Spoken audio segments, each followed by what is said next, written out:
What is worship? Is it a song we sing, a moment we feel, or a ritual we repeat?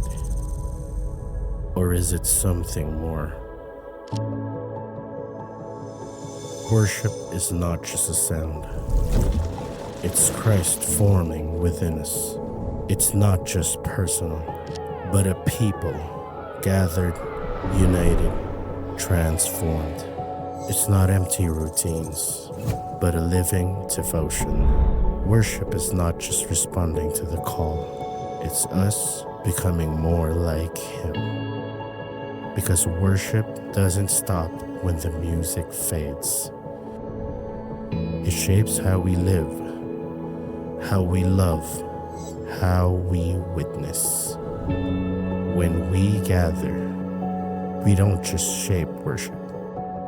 Worship shapes us.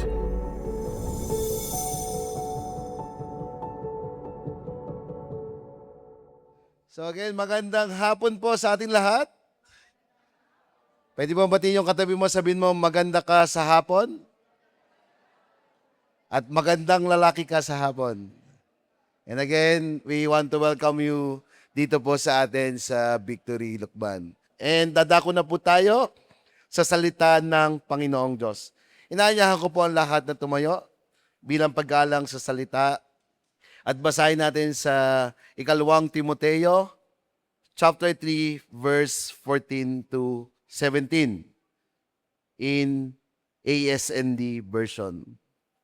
Ngunit ikaw, magpatuloy ka sa mga bagay na natutunan mo at pinanaligan dahil alam mo kung kanino mo ito natutunan.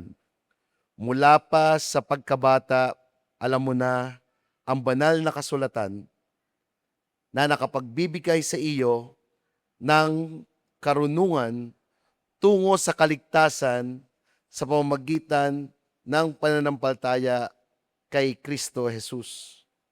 Lahat ng kasulatan ay isinulat sa pamamagitan ng kapangyarihan ng Diyos at mapapakinabangan sa pagtuturo ng katotohanan, pagsasaway, pagtutuwid, at sa pagsasanay sa matuwid na pamumuhay para maging ganda sa lahat ng mabubuting gawa ang naglilingkod sa Diyos. Ito ang salita ng Panginoon.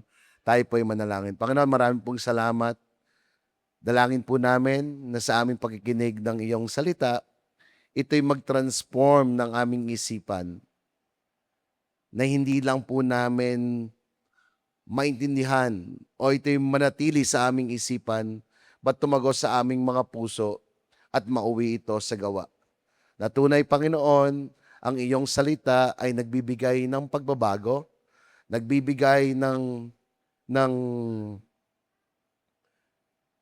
not only restoration but also refreshing to all of us. You said also to your word na katulad ito ng isang pulot-pukyutan ang tamis na ang bawat isa ay may pangangailangan sa iyong salita. Banal na Espiritu, Diyos na banal na Espiritu, dalangin namin na gamayan mo po kami sa pagbubulay-bulay ng iyong salita. At ito po ang aming samot dalangin, tanging sa pangalan ng anak na Jesus, at ang lahat ay magsabi ng Amen. Okay. So, nasa ikatlong yugto na po tayo ng ating serye na pinamagatan natin, When We Gather. Sabi mo, When We Gather. So, yung ginagawa po natin dito, every Sunday, after Sunday, ito po yung tinatawag natin na corporate worship. At ito pong corporate worship natin ay meron po tayong mga ginagawa. Tama ba? Andun yung kumakanta tayo, itong salita ng Diyos, yung communion na ginagawa po natin. So, ang tanong, bakit kailangan tayong magsama-sama? Or bakit kailangan natin itong gawin? Ito po yung tinatawag na liturgy or the corporate worship.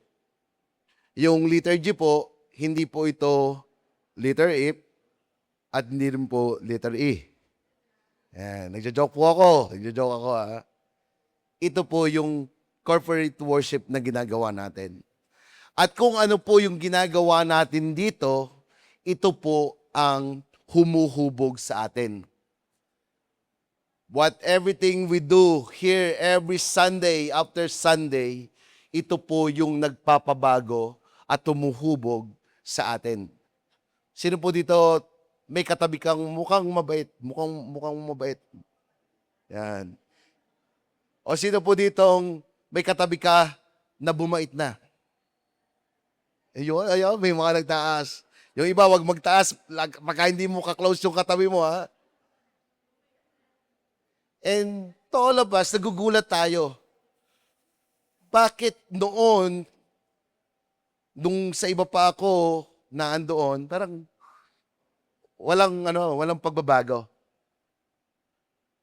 But for all of us, we see that truly there's something that changed us. And this is the rhythm.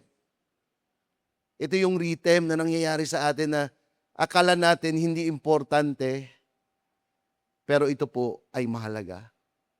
It's just like a rhythm na, ano nga, Ben?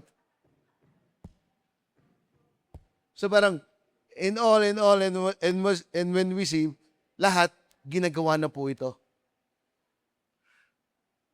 And this is liturgy. Mahalaga po yung bawat aspeto na ginagawa natin sa ating worship service. Bakit wala tayong games? Ay, basta ba't hindi natin gawin yung sa iba? May pakain muna bago. And first week, pinag-usapan natin sacred gathering. Bakit ang mga Kristiyano ay hindi dapat solo lamang? Kasi ang Panginoong Diyos po ang nagsabi na magsama-sama tayo, mag-gather tayo because we gather in a sacred gathering. Nandito po tayo nagpupulong-pulong. Nag-gather po tayo because ang sinasamba po natin ang ating banal na Diyos. In the same time, bakit tayo nag-gather? Tayo po ay mga banal. Sige nga, banal? Sige, tingnan mo yung katabi mo. Mukha bang banal?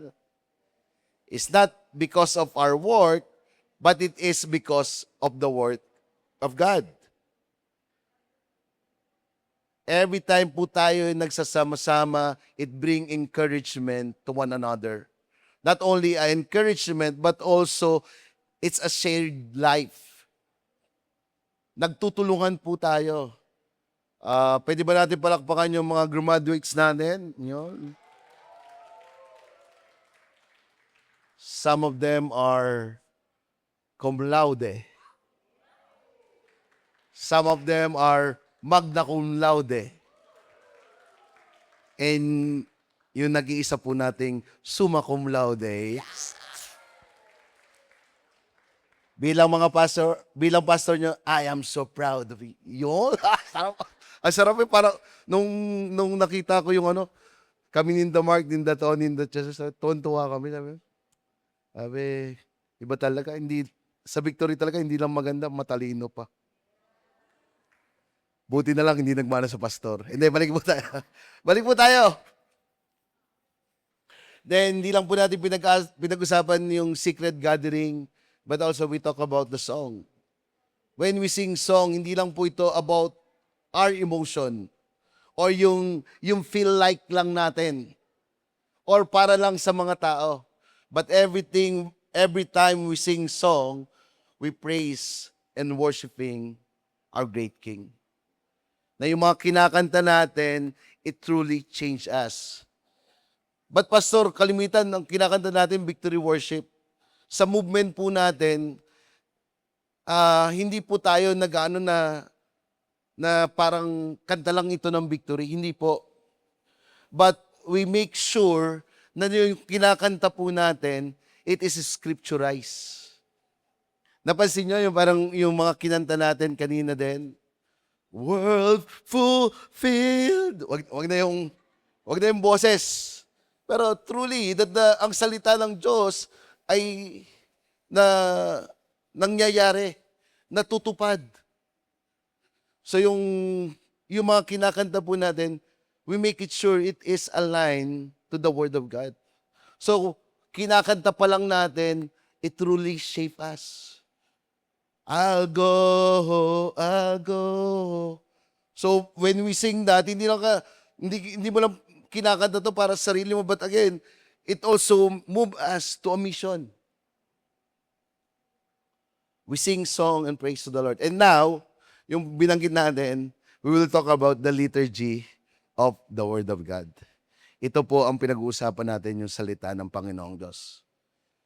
In 2 Timothy chapter 3, verse 14 to 15, 16 and 17, ini-encourage po ni Paul si Timoteo. Siya po ay bagong minister or nagpre-preach po siya ng salita ng Diyos. But in his time, yung time po niya ay binabalot ng mga false teachers. There's a lot of deception. There's a lot of moral decay. Na yung simbahan, hindi lahat ay ang pinaniniwalaan ang salita ng Diyos. May mga katuruan, maraming katuruan na binabanggit. At hindi lang maling katuruan. May mga uma-attend na they think they offer themselves to worship to the Lord, but ang ginagawa po nila ay immoral thing. Andon yung pakikipagrelasyon sa kapwa lalaki, kapwa babae. Andun yung relasyon sa makiapid sa hindi mo asawa. Pero they think that they are worshiping the Lord through their body. Not only that, but also deception. Akala mo salita ng Diyos, pero pangdidisip pala. Kaya matindi pong binalaan ni Pablo. Katulad ng isang anak, Timoteo, parang nagsasalita siya doon na, Timoteo, pakinggan mo. Ano ang iyong pundasyon? Yes, maraming nagsasabi na ganito, pero simula nung bata ka pa lang, in verse 15, na sinasabi doon, simula bata ka pa lang, ang iyong sandigan ay ang salita ng Diyos. Napakahalaga po, kanina po, when I see the young generation, puro mga bata yun nandito, no? Si dito, feeling mo bata ka pa, parang gano'n. Pero every time I see yung mga campus mo natin, ako po ay tuwan-tuwa talaga po na when they standing here, parang sinasabi ko lagi sa sarili ko, matanda na ako. Kailangan, yung sense and purpose bilang pastor po, parang ang point ko lang, yung sense and purpose of bilang pastor, maipasa po natin ito sa susunod nating henerasyon. Hindi sa atin lang, but sa susunod na henerasyon. And truly, ito po yung sinasabi ni Pablo. Salamat kay Eunice. Salamat kay Luis, salamat sa nanay, salamat sa lola ni Timoteo na ang ginawa po nila, ang pundasyon ng pananampalataya ni Timoteo ay salita ng Diyos. And same thing to us, bakit tayo nag-gather dito? Napakahalaga po ang salita ng Diyos. Every time nag-preach po tayo dito, hindi po ito yung motivation, ang tawag doon, yung parang i-motivate lang po kayo. Hindi po ako nagsasalita dito para magsalita lang po o mangampanya at naayon lang po galing sa aking mga naiisip. But ako po ay nagsasalita dito, gamit ko po ang banal na salita ng Diyos. And it will give us many benefits when we use the Word of God.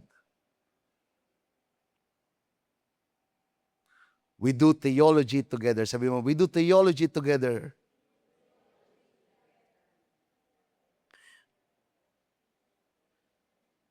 Ako po natutuwa, minsan, when I preach, pagka-preach ko po, minsan, may lalapit sa akin, Pastor, parang may nabanggit ka na ganito.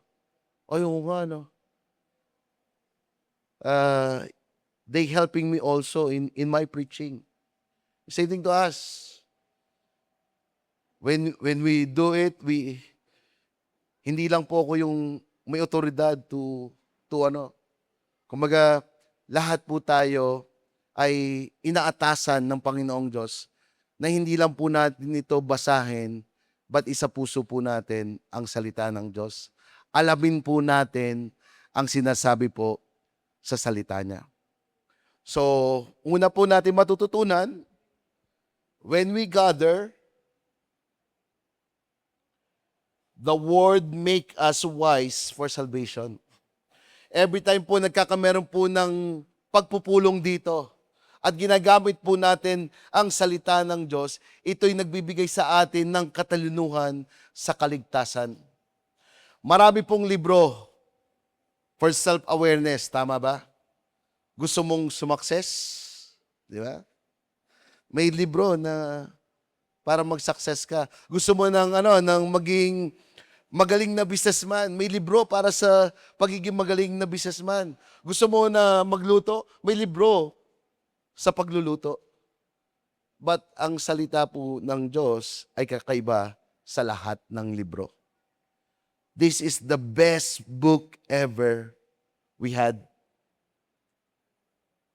Verse 15, and how from childhood you have been acquainted with the sacred writings, which are able to make you wise for salvation through faith in Christ Jesus. Secular intellect cannot save a broken soul. Ito po yung kakaiba sa Biblia na meron po tayo kaysa sa mga secular na libro. Wala pong makakapagligtas ng ating kaluluwa na secular book. But when we read the Word of God, it teaches us, it gives us a saving wisdom. Binibigyan niya po tayo ng katalinuhan sa ating kaligtasan.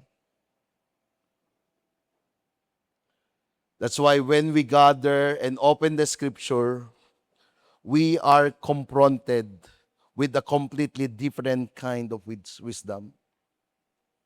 Every time binubuksan po natin scripture, every time pinagbubulay-bulayan po natin ito, it gives us understanding different to the understanding ng labas. Parang sinasabi lagi, when I share the Word of God, many times, sasabihin, Pastor, ang galing nung mo, o Taweng, ang galing nung pagdi-deliver mo. Pero paano mo na sigurado naligtas ka? Sabi niya ganon. Diyos ka ba? Parang ganon. Kasi, for us, tayo po mga Kristiyano, ganun po tayo ka-confident na sinasabi natin, pag namatay tayo dito, sa langit tayo mapupunta. Tama ba? Sino dito, you are confident? Tatanungin ko kayo, pag namatay ka ngayon, saan ka mapupunta at itatas mo kamay mo sa langit?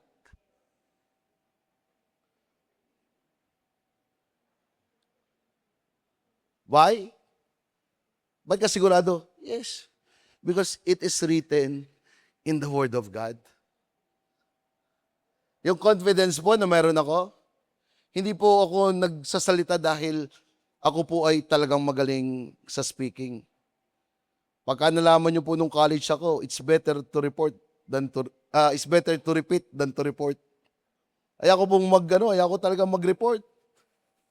Pero because ganun po kahalaga, ganun po katalinhaga ang kanyang salita, sino po ang hindi magkakameron lakas ng loob na i-preach po ang salita ng Diyos?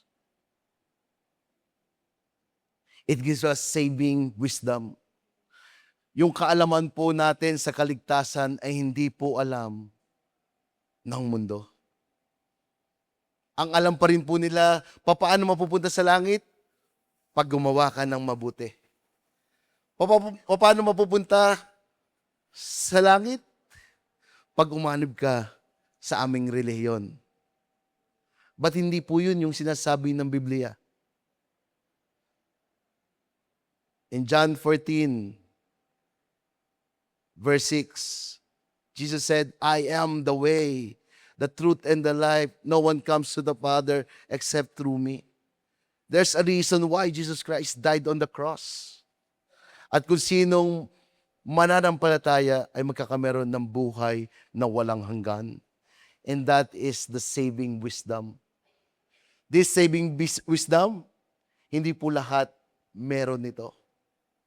Hindi po lahat ganon ka-confident, if I die today, I will going to heaven.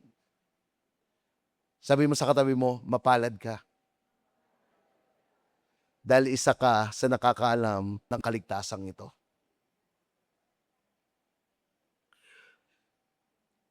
The primary purpose of the Bible is to point us directly to the cross. It reveals our absolute need for a Savior. It anchors our faith not on our own performance, but in the finished work of Jesus Christ. Saving wisdom is not about learning how to fix your life, but realizing you need Jesus to save your life. Yes, totoo naman po, magiging maayos ang ating buhay sa magitan ng ating Panginoong Hesus. Sino po dito nung nakakilala ka na sa Panginoon, meron ka pa rin problema? Pakitaas po ang kamay. At mas maganda pa niyan, nung nagkameron ka ng Kristo, lalong dumami ang iyong problema. Yes, palakpakan natin. Woo!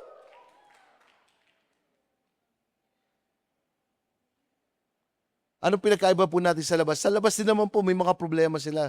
Pero yung isa lang po yung wala doon. Wala silang Panginoon na pwede po nilang lapitan. That despite of our circumstances, meron tayong Kristo na magbibigay sa atin ng kapayapaan. That despite of our situation, andun pa rin yung confident natin that God really will provide. He is faithful to all of us. But every time we read the Word of God, it points us that we need a Savior. And it is Jesus. When the Bible talks about making us wise for salvation, it means the Scripture point us completely away for our own performance and directly to the cross. Pagka po sinabing wise for salvation, inilalayo po tayo dun sa laging ibinibigay ng mundo sa pamamagitan ko, sa ginagawa ko. Kaya po yung mga serve team natin dito, hope, hindi po tayo nagsaserve dahil gusto natin maligtas. Or sa mga umatin sa church, hindi po tayo umatin ng church kasi gusto natin maligtas. O nagbabasa tayo ng Biblia dahil gusto natin maligtas. Ba't ginagawa natin ang mga bagay nito? Dahil alam mo, naligtas ka. John 3:16, For God so loved the world that He gave His only Son, that whoever believes in Him should not perish, but have eternal life.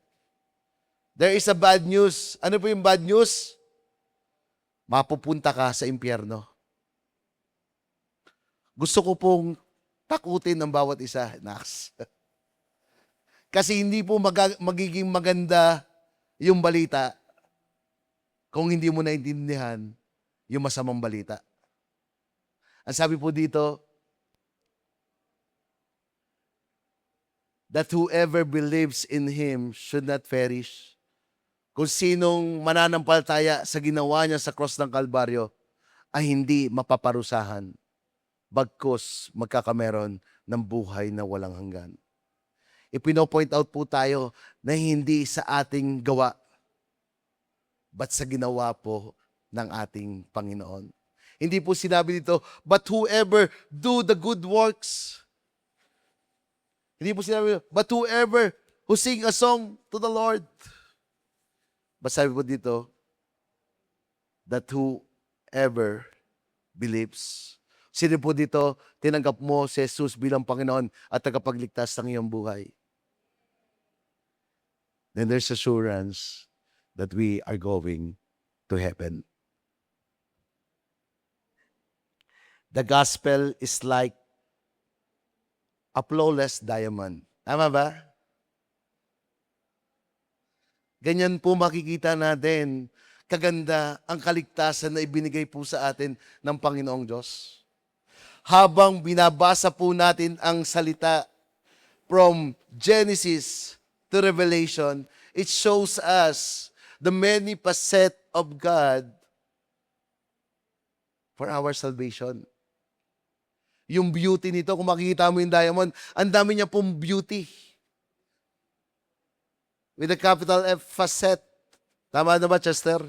Sabi kasi ni Chester, yung F ko, para daw P. Matagal na, Chester. So, facets. Dati, tumanggap po ako kay Kristo o yung kaligtasan. Alam ko lang, dahil natatakot ako. Sabi naman nung nagwantuhan sa, ay sige, saan mo gusto mapunta? Sa impyerno o sa langit? Ay, sa langit. Tanggap na ako kay Jesus. Parang ganun. Pero habang tumatagal, naiintindihan natin, nauunawaan natin yung saving wisdom na yon. The other facet of saving wisdom because of the love of God. Yung sobrang pag-ibig ng Ama. Another facet, it shows the grace of God. We are not all qualified. Wala pong hindi po tayo qualified to receive this salvation. But andun po yung kanyang grasya para ibigay po ito sa mga hindi karapat-dapat na katulad po natin. Not only that, but it shows also that God is a God of justice. Hindi niya hahayaan ang kasalanan na hindi maparusahan. Pero sa sobrang pag-ibig niya sa atin, siya pa rin po ang nagbayad sa ating kasalanan. And that is the saving wisdom na binibigay po sa atin ng Panginoon. And every time we read the Word of God, pinapakita po dito na nagiging mas matalino tayo doon sa kaligtasan na ating pong tinanggap. Pastor, lagi na lang sa victory pagkatapos ng preaching, nag-altar call tayo. Lagi na lang si Jesus yung binabanggit natin. Tapos may malaki pang Jesus. Huwag po kayong mag-alala. Hanggat ginagamit natin ang salita ng Diyos, pag-uusapan po natin yung tinatawag na kaligtasan. Pwede ba natin palakpakan ng ating Panginoong Diyos?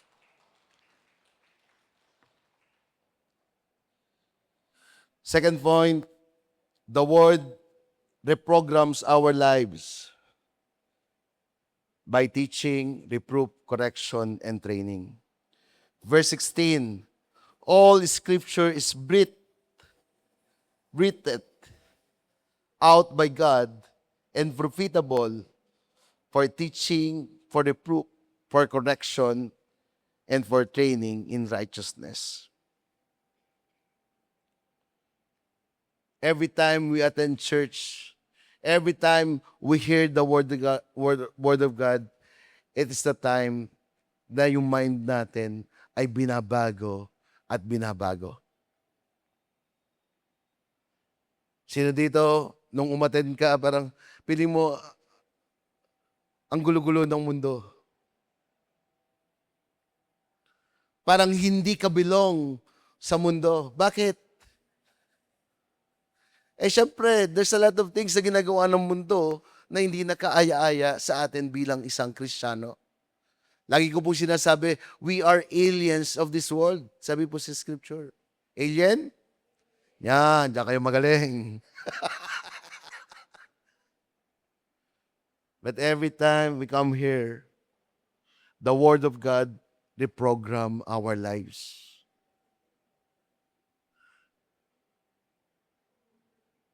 na pinapakita po dito, na tinuturuan tayo na tama ang atin pong ginagawa. It validates who we are. And the Word of God is not just only written word. It is a breath of God. Ito po ay salita ng makapangyarihang Diyos. Yes, tao po ang nagsulat, pero ito po ay nagmula sa ating Panginoon. Kaya po ang salita ng Diyos ay powerful. Sabi mo, powerful. With a capital F. In Hebrews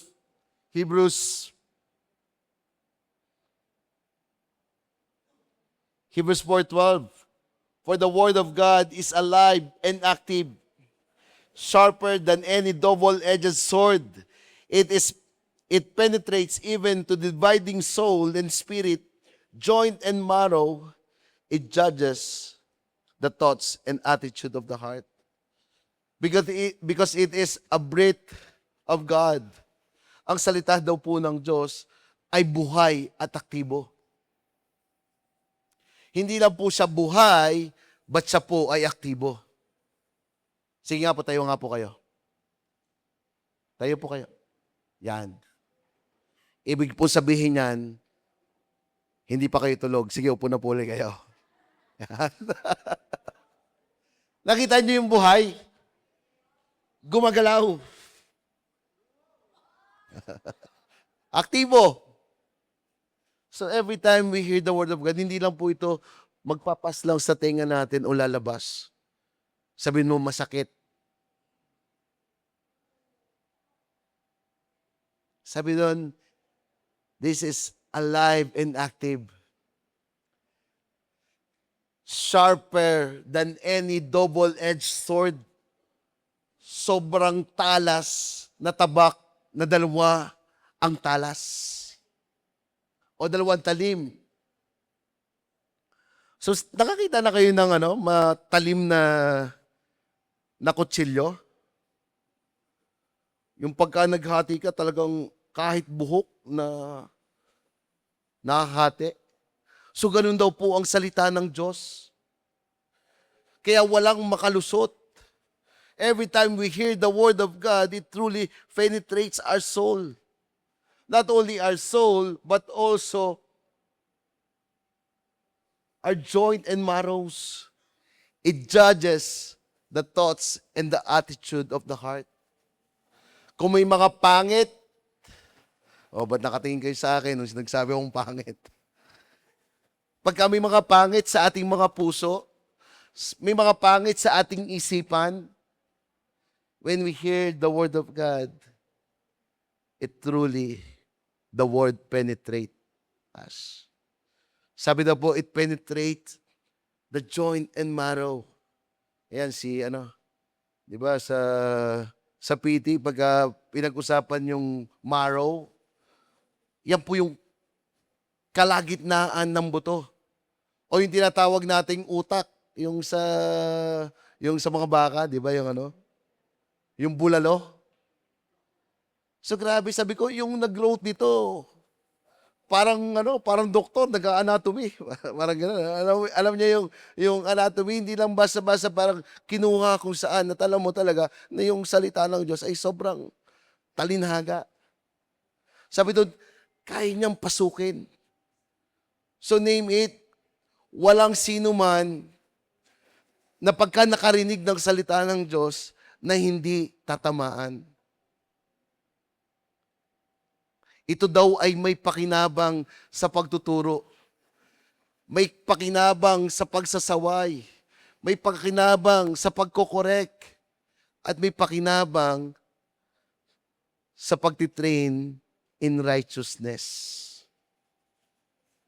Sa pagtuturo, tinuturuan po tayo ng katotohanan ng karakter ng Diyos at kanyang disenyo para sa ating buhay.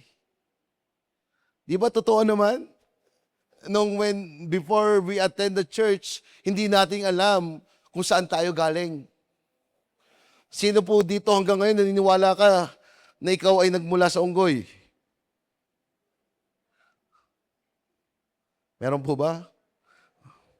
Hindi, nagjo-joke po ako, no? Pero yung mundo, yun po yung tinuturo. Sabi ng isa, saan ka ba galing? Gawa ka ba ng Diyos o mula ka sa unggoy? Sabi na mula sa unggoy. Kaya pala mukha kang unggoy.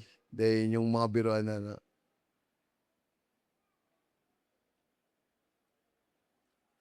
Tinuturuan niya tayo kung saan ba tayo nakadesenyo. Ang mundo ngayon, marami pong tinuturo sa atin. Sa Tayabas daw, may kalye Budin. Dito daw sa atin sa Lukban, may kalye Bading daw. Sabi nga na, di ba? Don't get me wrong, hindi ko po tinatawanan sila. Pero the word shape us also. Pero when you look to the word of God, we will see the true identity kung paano tayo create ng Panginoong Diyos. Na tayong mga Kristiyano ay magkameron tayo ng puso sa kanila. Hindi tayo ang maging daan para sila'y lalong lumayo sa Panginoong Diyos, but gamitin tayo para maintindihan nila na sila ay ginawa na isang lalaki at ginawa na isang babae.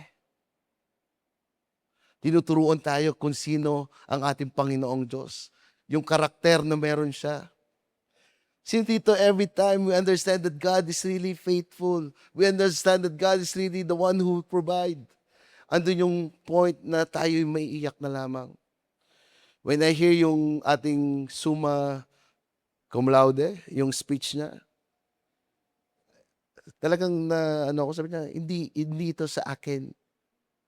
It is because it is show the testament of God's faithfulness. Na makikita mo doon na truly it is God who be lifted up.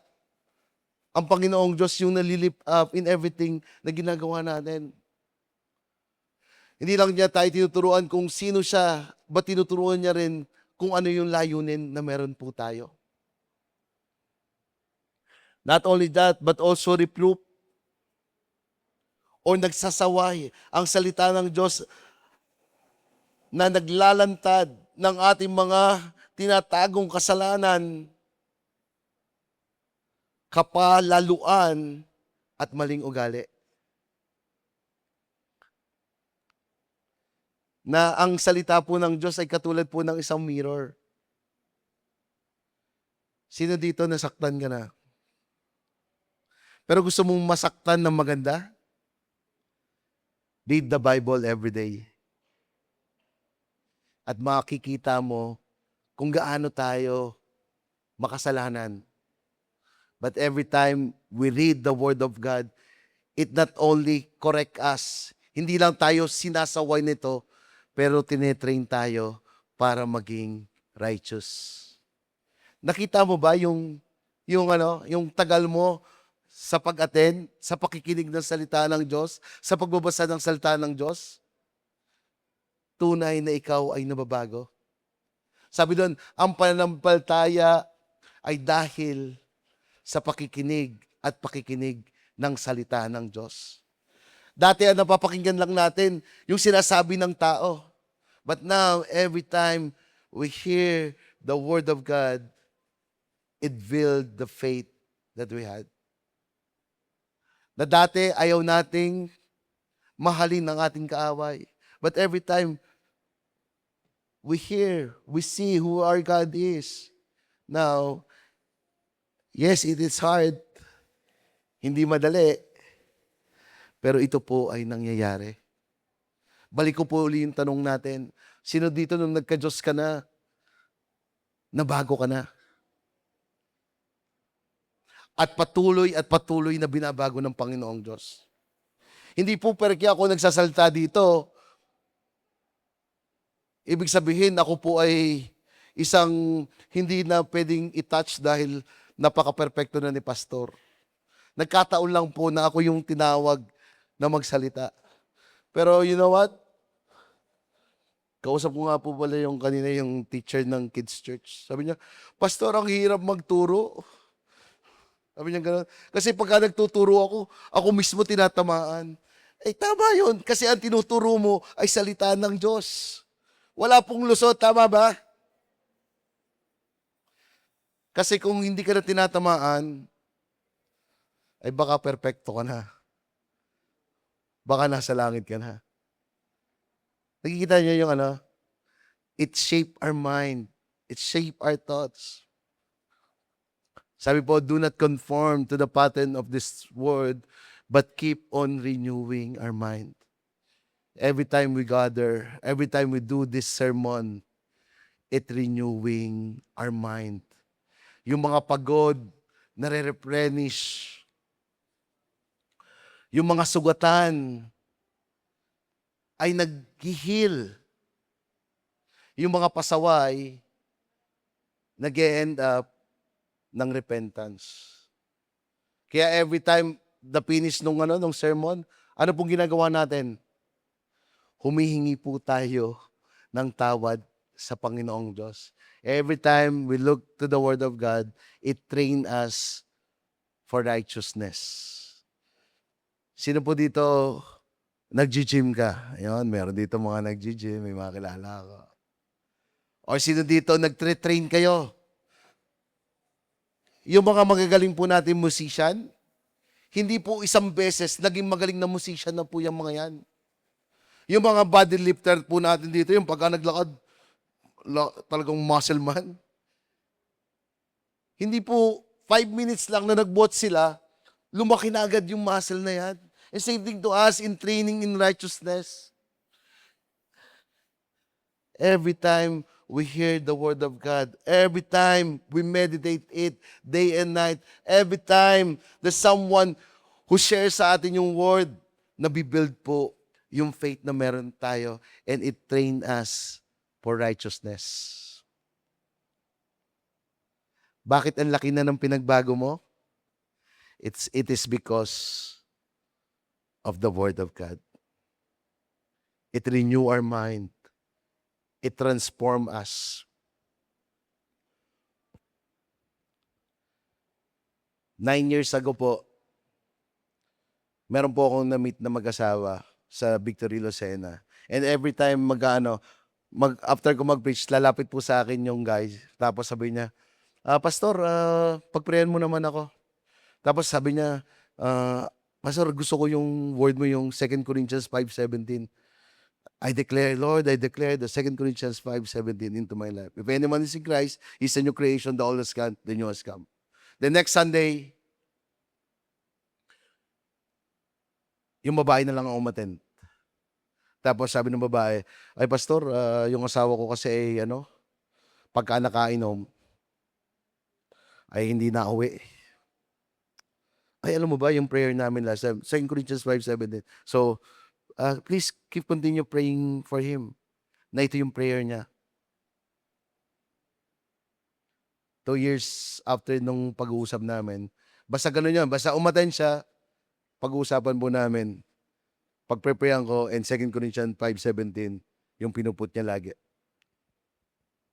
2 years, nag-message sa akin yung asawa. Sabi niya, Pastor, gusto ko na makipaghiwalay. Hindi siya nagbabago. Ganto. Sabi ko po, sige, hiwalay. Hindi ko masinabi yan. Masyado kayo seryoso eh. Sabi ko lang, let's continue to pray for him. You know how po? After 9 years, last Tuesday po, umattend po kami nag-renew po sila ng vow. And they're celebrating now their 25th years anniversary po ng marriage po nila. Sige, palakpakan mo natin ang Panginoon. What do I mean? Ang salita po ng Diyos ay tunay na buhay at aktibo. Hindi lang po ito para ituro sa atin na ikaw ay mali, ikaw ay makasalanan. But tinuturo po ng salita ng Diyos kung paano po tayo makakabalik sa ating Ama. Na kung hingi po tayo ng tawad sa Kanya, again, lilinisin niya po ang ating mga puso na walang bahid na kahit anumang dumi. Every time we ask for forgiveness, ang nakikita po ng Diyos Ama ay hindi yung tayong mga kasalanan, bagkus yung ginawa ng Panginoong Hesukristo sa krus ng Kalbaryo. At kung tayo magkakasala muli, as we repent to the Lord, still we are righteous and holy in the eyes of God. The sanctification happen. Binabago tayo at binabago kasama ang Diyos na banal na Espiritu na binabago tayo hanggang sa tayo po ay mapunta doon sa tinatawag na righteousness. Who among you here, you are thankful because you hear the Word of God? And it truly changed you. Kaya kung meron ka pong dinidisciple, huwag mo lang sabihin bawal. Use the Word of God for correcting, for rebuking, for reproving.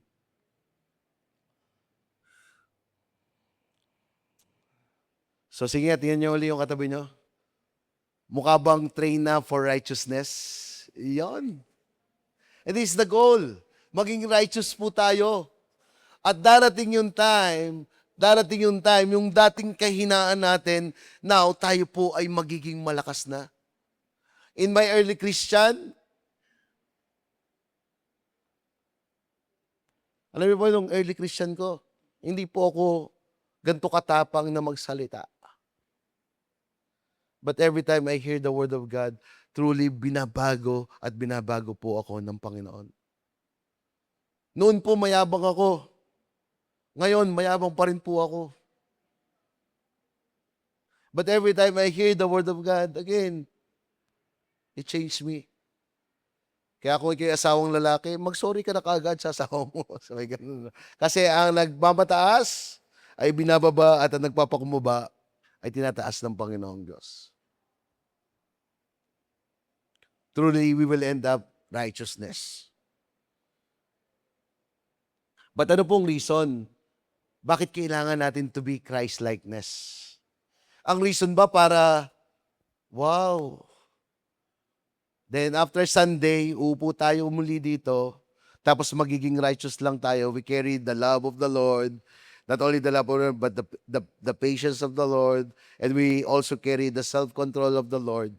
Then after Sunday, Monday, Tuesday, Wednesday, Thursday, Friday, upo na ulit tayo dito at makikinig ng salita. Hindi po.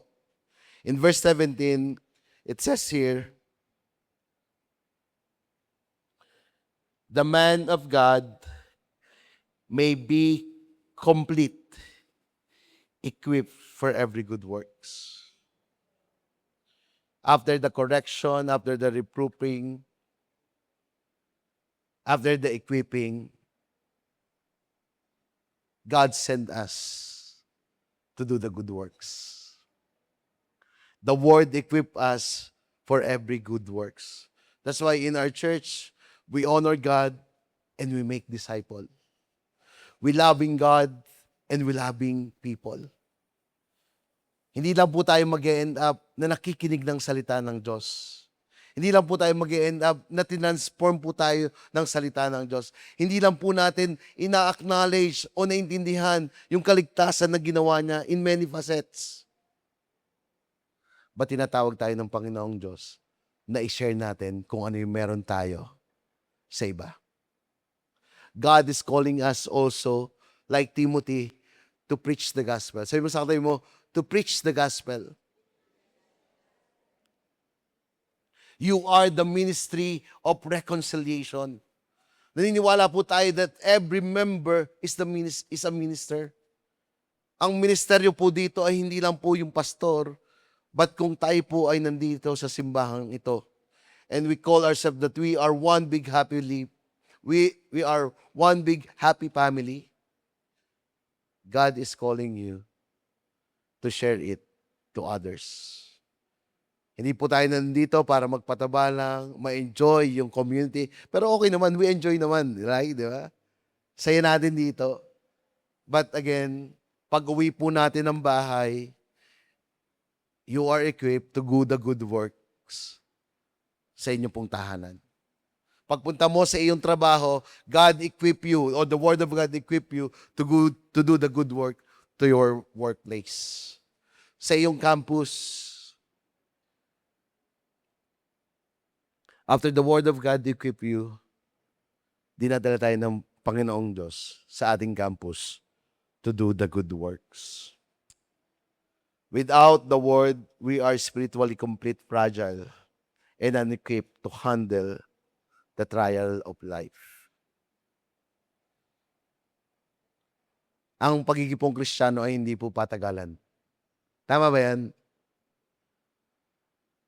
But ito po ay sa pagkakaintindi ng salita ng Panginoong Diyos. Pwede po tayong maging matagal na Kristiyano, pero hindi tayo well-versed. Kaya kung tayo po ay may relasyon sa Panginoong Diyos, tinatawagan po tayo na maging deboto sa Kanyang salita. Magkameron po tayo ng oras. Sino po dito, you know the word devotion? Yung devotion po ay hindi pwedeng lumipas ang isang araw na hindi mo to gagawin. Sa mga basketball, feeling player na kagaya ko, basta makakita po akong bola, nanginginig na po yung kamay ko na gusto ko pong hawakan yung bola. Ewan ko sa inyo, yung mga musician dito, pagka nakakita kayo ng gitara, tang, tang, tang, tang, tang, tang, tang. Yung kakilala ko, nag-post up yung, whoa! It is a devotion. And to all our Christian, ito po yung sinasabi ni Lord. Let's buy our Bible. Yung ating, okay naman po yung phone. Okay din naman po. Pero when we have this, wala pong distraction. Start mo ng 5 minutes. Then it will become 15 minutes. Then susunod, patagal. Ganun mo na may enjoy yung salita ng Panginoong Diyos. God is calling us to be devoted to the Word. Not only to devoted to the Word, but also give it all wholeheartedly to God. When we read the Word of God, it transforms us.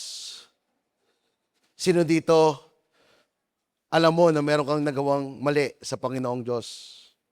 Pero for some of us, maaaring na-receive natin, mali na natin, pero ang sinasaad po dito, na ibigay po natin lahat na sa Panginoong Diyos.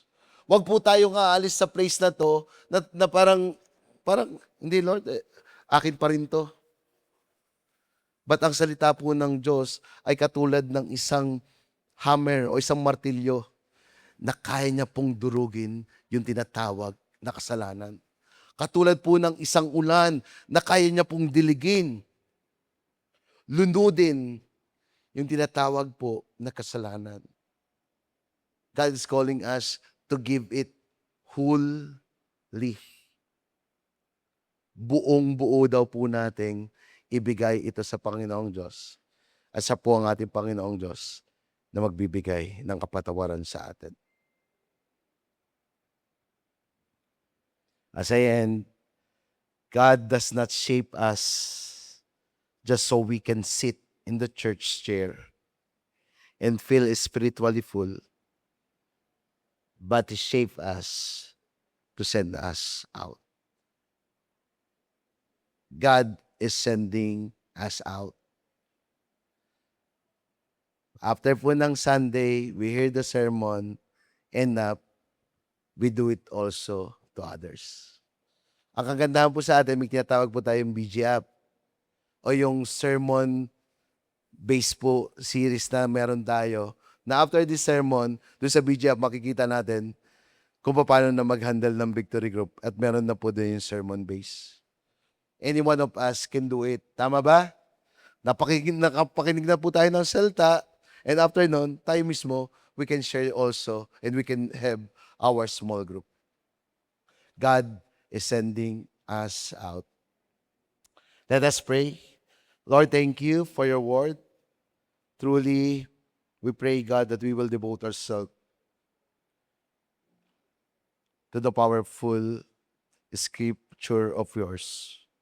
We pray also that we will give ourselves to you wholly. Help us, Lord, that truly your word is God-breathed.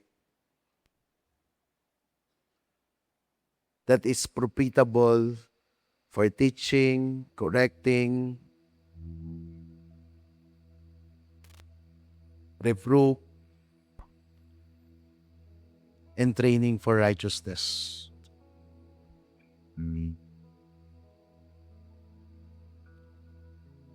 We pray, God, that in every word that we hear today, it will build our faith.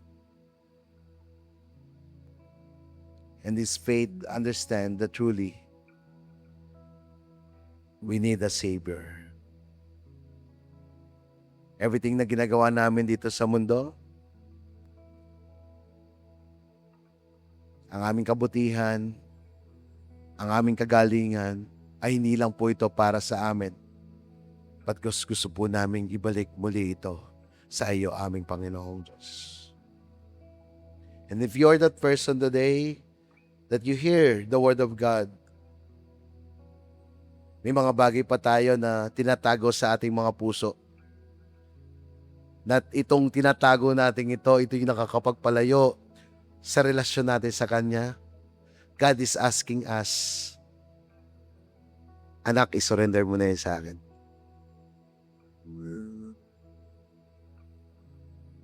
And if you are that person, in your own words, you can ask the Lord, Lord, sorry for the things that I've done.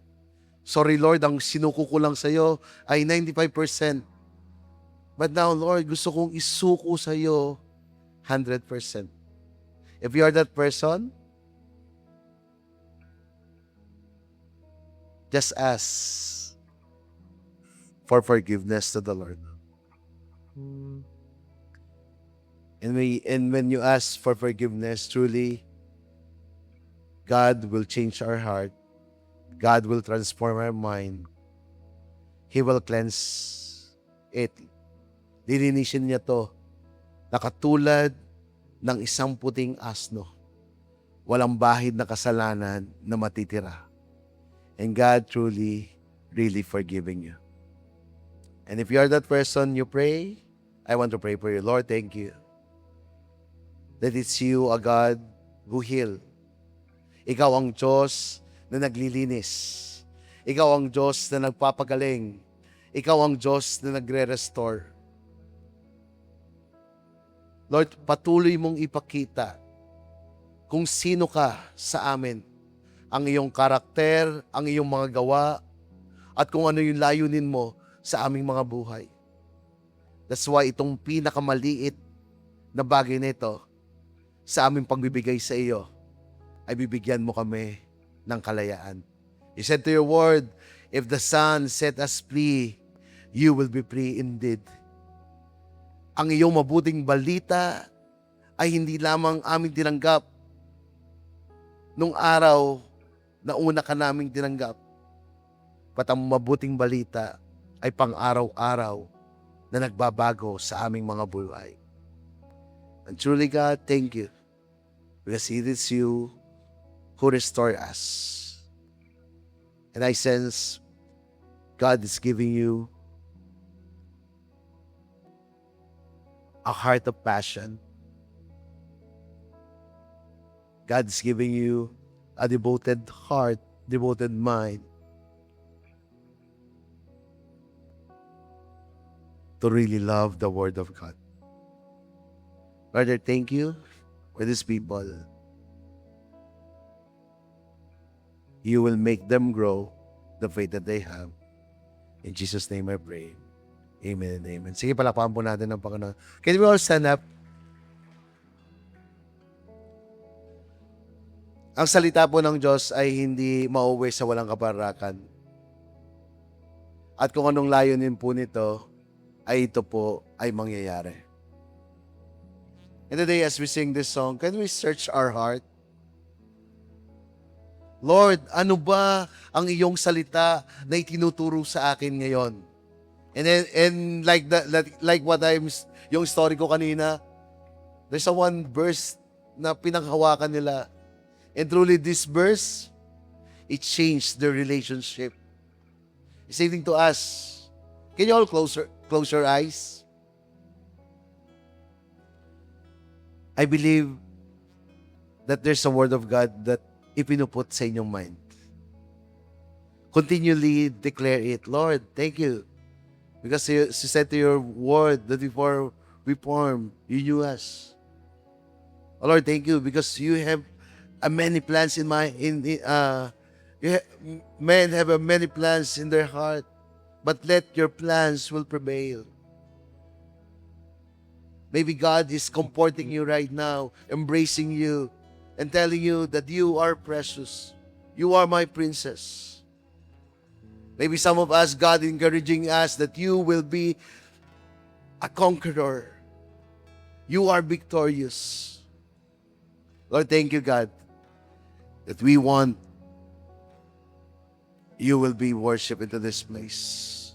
Lord, as we meditate your word day and night, it will give us successful. In Jesus' name.